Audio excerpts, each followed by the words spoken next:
ஒரு ஷர்ட்டை நம்ம ஸ்டோர்ல எப்படி பாக்குறோம்ன்றத விட இன்னும் நமக்கு ரொம்ப அட்ராக்ஷன் தரக்கூடிய விஷயம் என்னன்னு பாத்தீங்கன்னா அது நம்ம கைக்கு எப்படி வருதுன்றது தான்.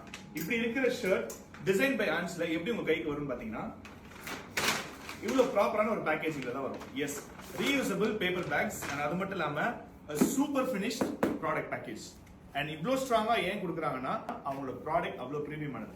நீங்க உள்ள ஓபன் பண்ணி பாத்தீங்கன்னா அவங்களால ஒரு வெல்கம் கார்டு அண்ட் அது மட்டும் இல்லாம நீங்க அவங்களோட வேல்யூபிள் கஸ்டமர்னால உங்க ப்ராடக்ட்டை ரொம்ப சூப்பரா ஃபைனா பேக் பண்ணி they have every detail clear cutly done.